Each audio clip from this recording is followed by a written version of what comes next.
I'm Kim Crandell, and I'm the CEO at Southline Medical Center in Yerington, Nevada. Right. And you've been here for how long, Kim? 2 years. 2 years. Yes. So you kind of got your feet wet already with what's yes, going of course. on. What? And you've worked in hospital administration for a while.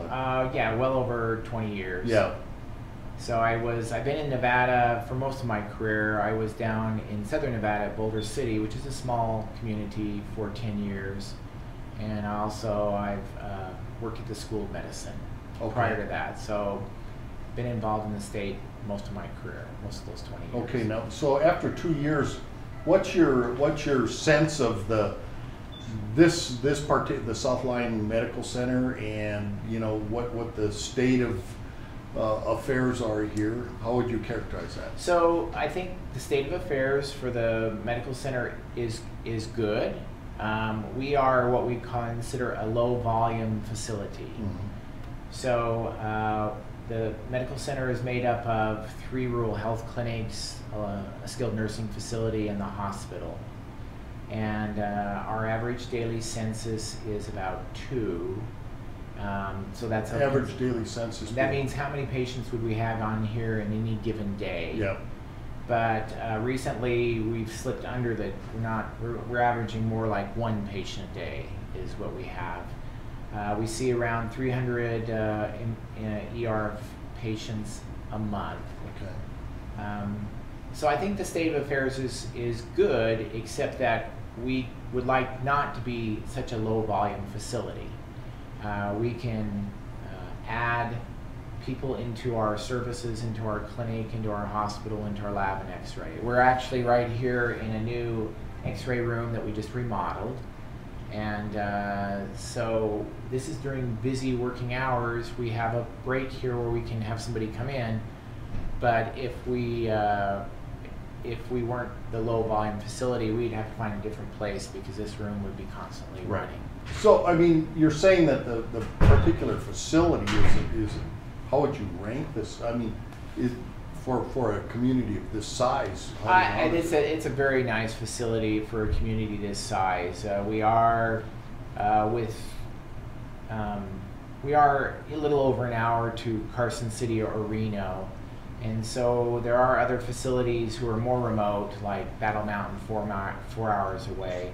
They don't really have more services than we do.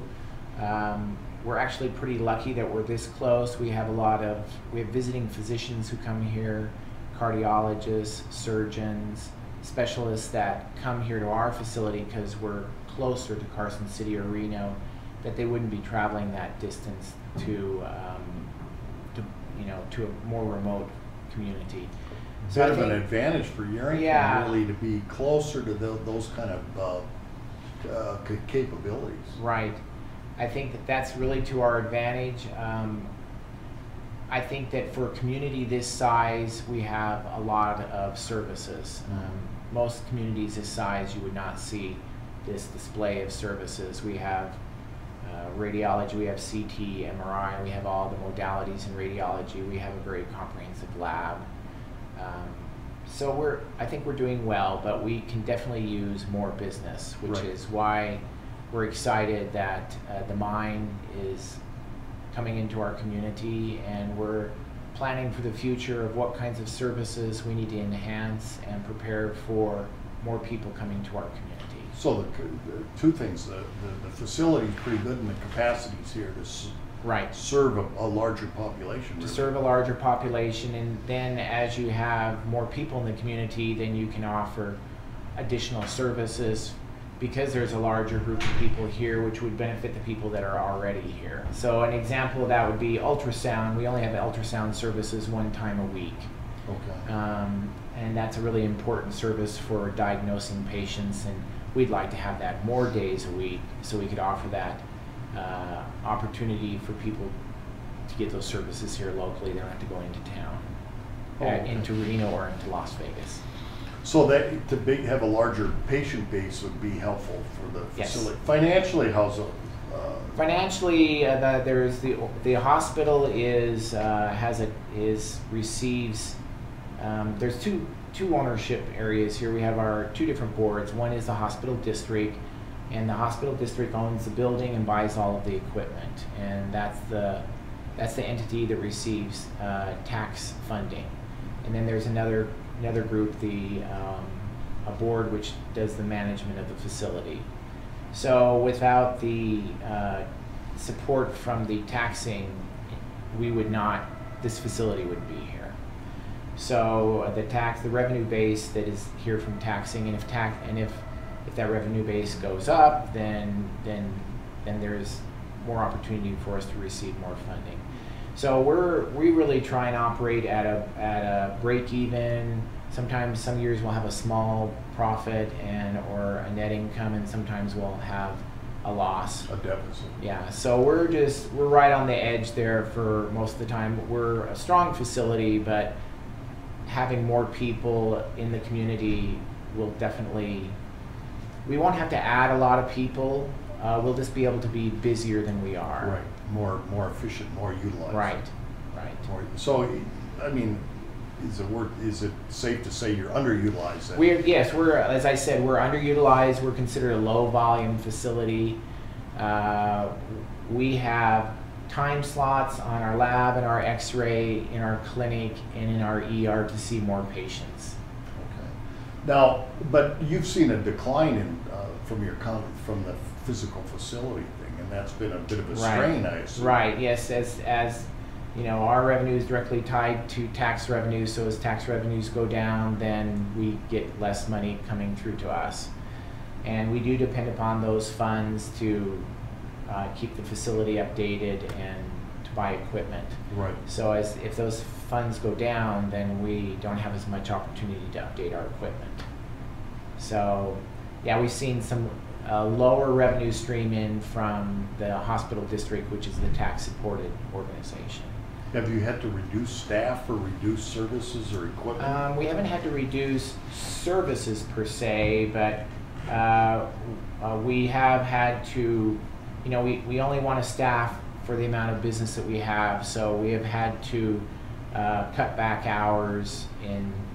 It's not something we've done just in the last month or two, but if we have fewer people here, then we can't afford to have people working. So like in our long-term care facility, we have extra beds there, and so we staff according to how many patients that we have, so we have to have fewer employees working when we have lower volumes. So yes, we have seen a reduction in staff.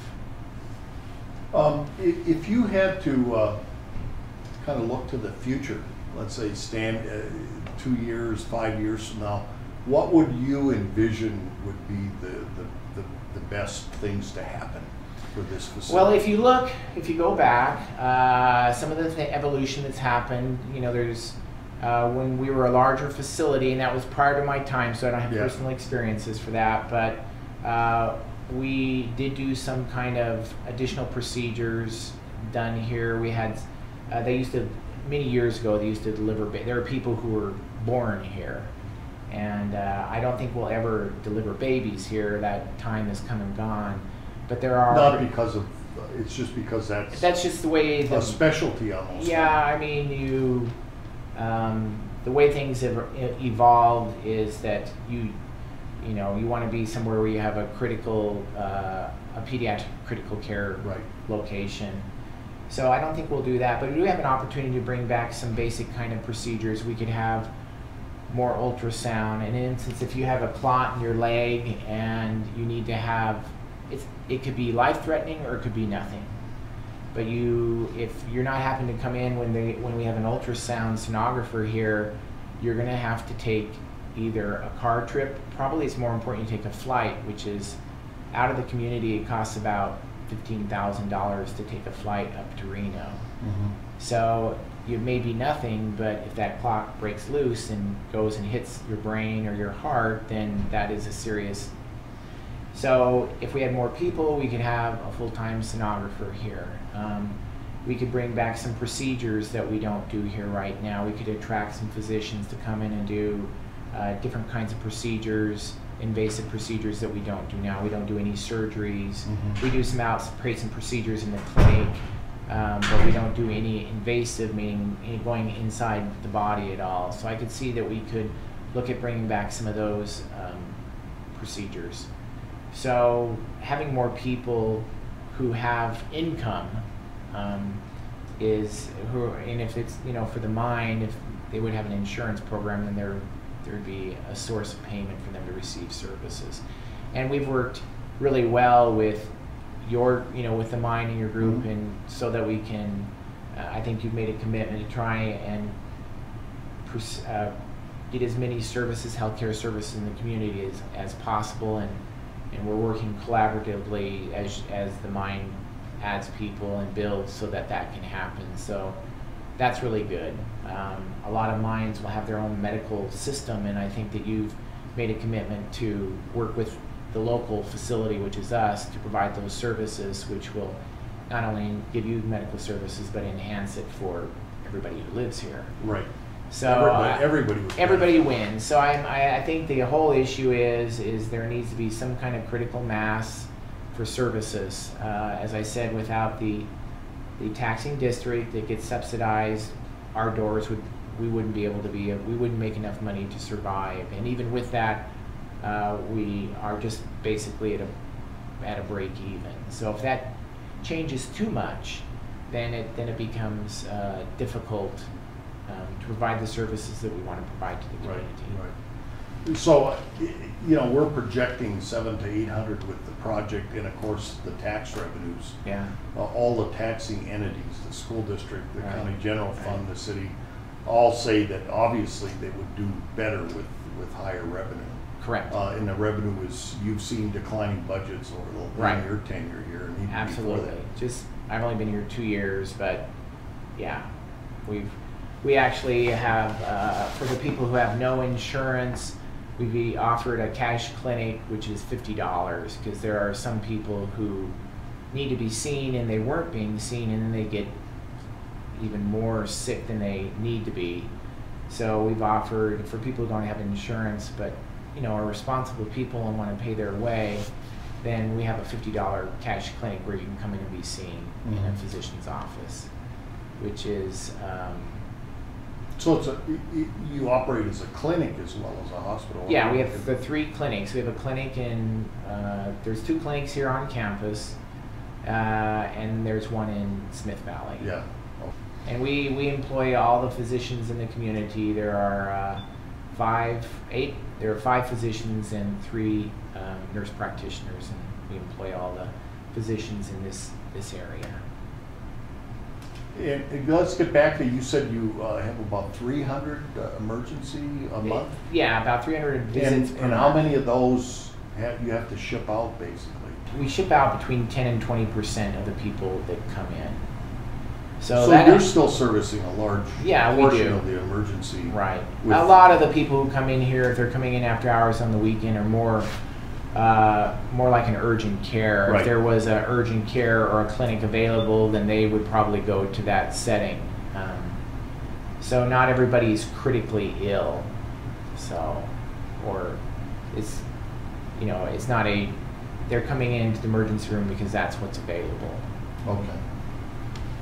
Any other kind of final thoughts you'd say in terms of? I'm very excited to work with you all, and I think the copper mine is going to be a great addition to our greater community. And so anybody who's watching this video and hears me, we're very supportive, and hopefully anyone who has any effort to proceed to make the process move along will take this as an indication, do what you need to do, and let's get this going. I think we're all of the opinion at this point, let's get going. Yeah. And I know that you're continuing to work and do things all the time, but at some point, you got to get everything that you need, approvals to really ramp up the project. And I think the whole community is behind this project and wants it to succeed as we do. So great. Well, we want to appreciate that. get it going. Yeah, we appreciate that. All right. Thanks Thank a lot, you. Kim. Thanks for coming in. Yep.